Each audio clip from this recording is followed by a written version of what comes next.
Hey, what is up, everybody? Welcome to The Adventures of Tom Sawyer Read Aloud series, Chapter 5. And yeah, I'm a little bit behind on this Read Aloud series, just because of the fact that last week I was busy catching up on videos on my other YouTube channel, CM Brothers, which you should totally check out. And I was also busy going to graduation. My sister just graduated from middle school, and then I ended up going to one of my friends' birthday party. So I just really busy. And I was debating on whether or not I wanted to do this, just because of the fact that I ended up staying up last night till 2 o'clock in the morning because I was watching a pay-per-view, and then I had to get up at 6 a.m. to go to work. Then I also, I got up at 6 a.m. to go to work, and I just been working all day landscaping on my feet, been doing a lot of heavy lifting and stuff, so I'm just really tired, so I wasn't sure if I was going to do this, but I decided that I promise I do it, so I figured why not. Before I start reading this chapter, please make sure, if you're a new viewer to this series, you check out my read alouds for chapters 1 through 4, which will be somewhere like on the right over here. I'm gonna make sure I remember to make that playlist, but please make sure you check out that read aloud series, just because of the fact that you won't really probably know what's going on if you started from chapter 5. So please make sure you check out The Adventures of Tom Sawyer Read Aloud series chapters 1 through 4. And now that I've done that, let me read chapter 5. So chapter 5 is called In Church. It starts on page 40 and ends on page 46. Just want to make sure you guys kind of know where I'm going. So let me just find... I'm probably going to be sneezing doing this because my allergies have been acting up, so I apologize for that. I thought I felt a sneeze coming. So yeah, let's just start it off. The chapter's called, like I said, In Church. About 10:30, the cracked bell of the small church began to ring, and presently the people began to gather for the morning sermon. The Sunday school children distributed themselves about the house and occupied pews with their parents, so as to be under supervision. Aunt Polly came, and Tom and Sid and Mary sat with her. Tom being placed next the aisle in order that he might be as far away from the open window and the seductive,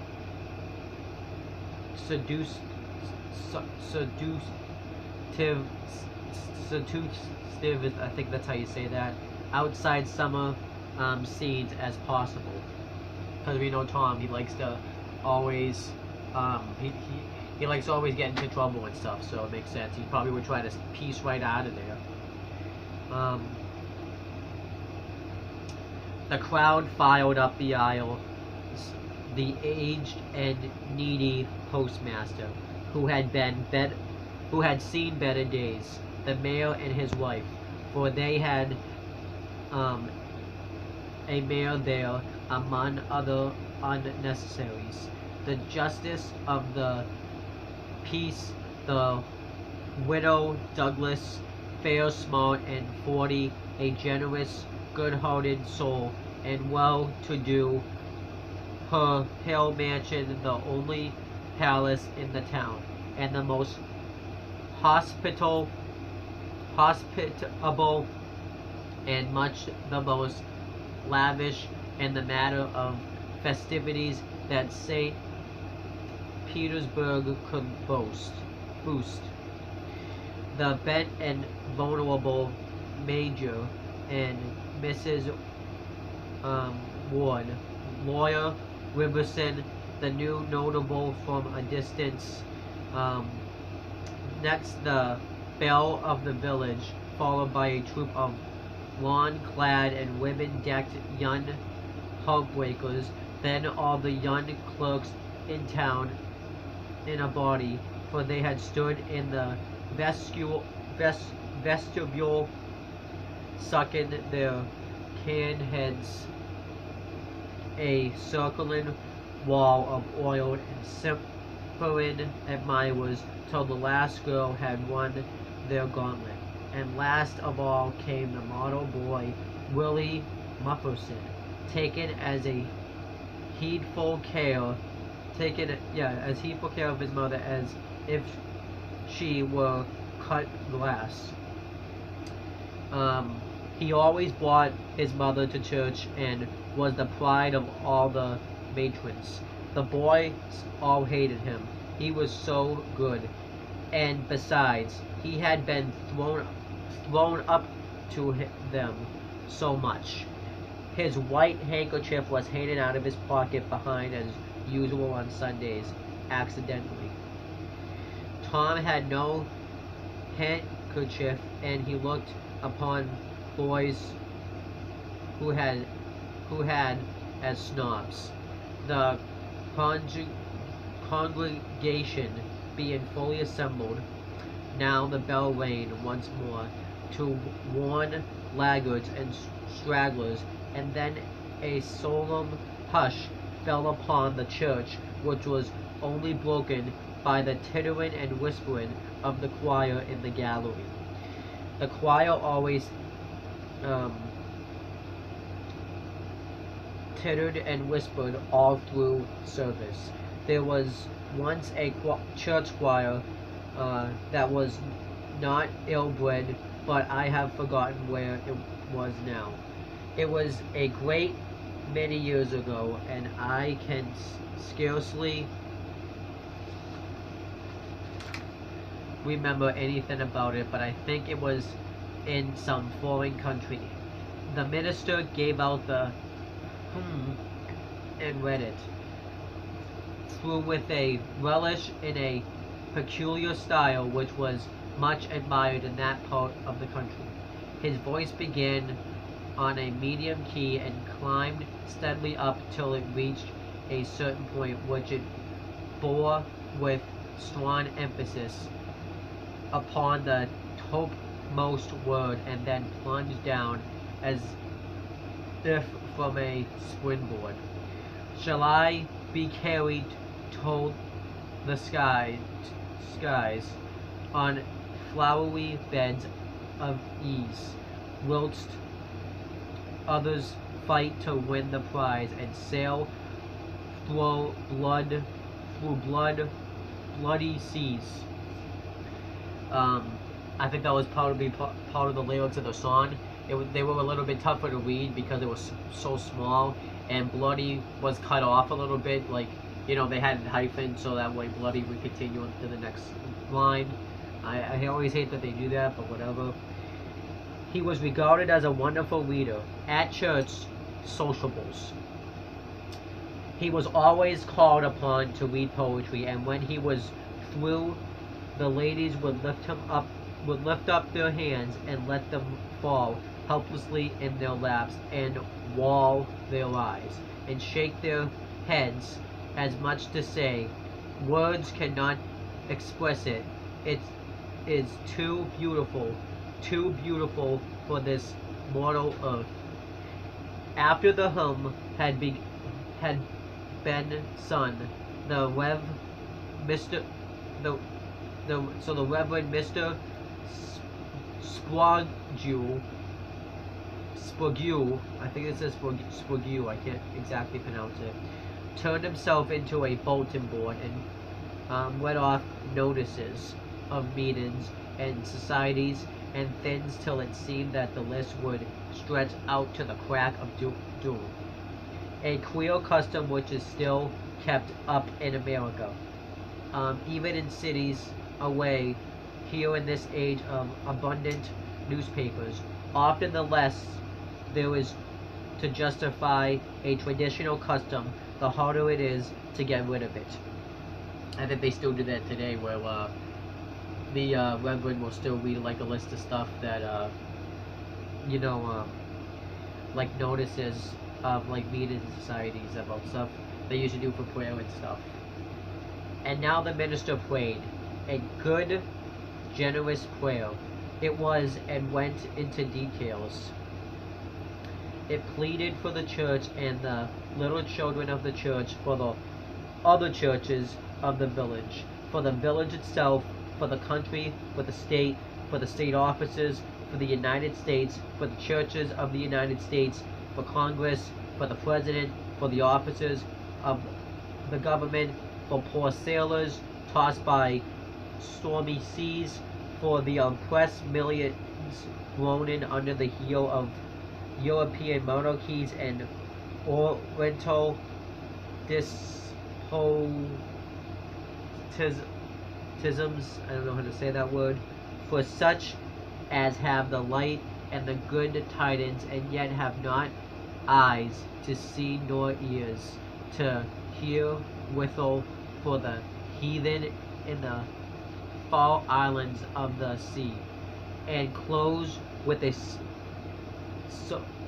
supplication that the words he was about to speak might find grace and favor, and be as seed sown in fertile ground, yielded in time a harvest of good. Amen. There was a rustling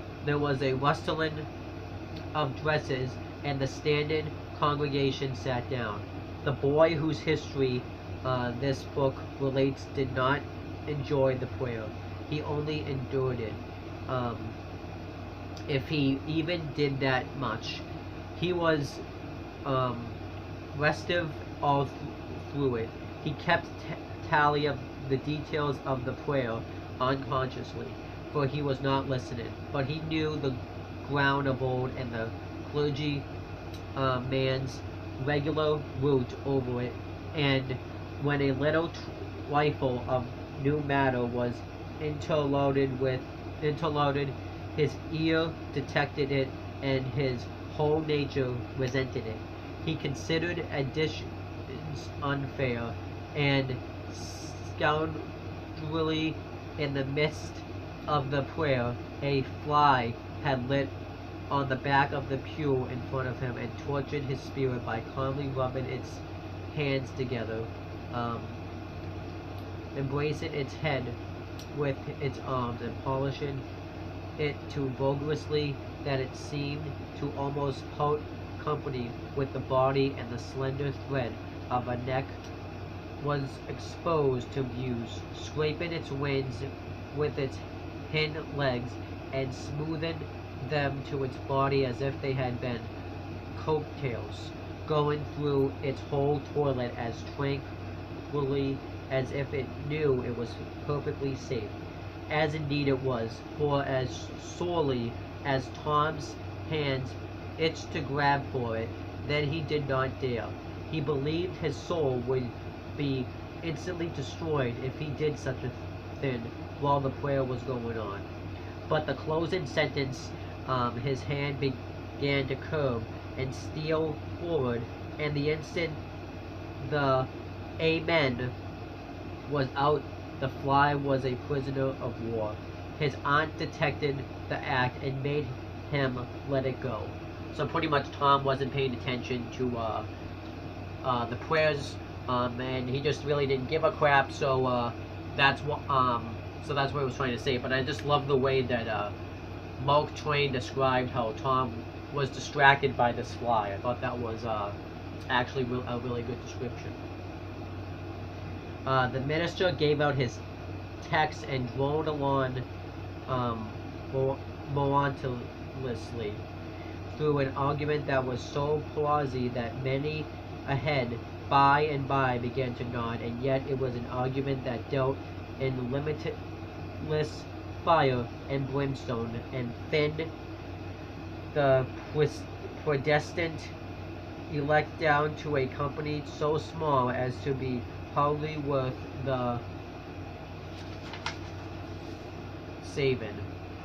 Tom counted the pages of the sermon after the church. He always knew how many pages there had been, but he seldom knew anything else about the discourse. However, this time he was really interested for a little while.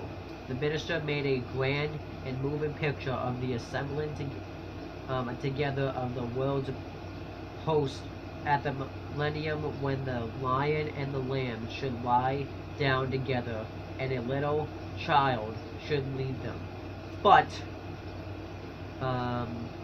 the pathos, the lesson, the moral of the great spectacle were lost upon the boy. He only thought of the conspicuousness of the principal character before the onlooking nations. His face lit with the thought, and he said to himself that he wished he could be that child, if it was a tame lion. Now he lapsed into suffering again, as the dry argument was resumed. Presently he bethought him of a treasure he had, and got it out. It was a large black beetle with formidable jaws, a pinch bug, he called it. It was in a percussion cape box. The first thing the beetle did was to take him by the finger. A natural Philip, I think that's what that says, followed the beetle, went flundering into the aisle and lit on its back, and the hurt finger went into the boy's mouth. The beetle lay there, working its helpless leg, unable to turn over. Tom eyed it and longed for it, but it was safe out of his reach.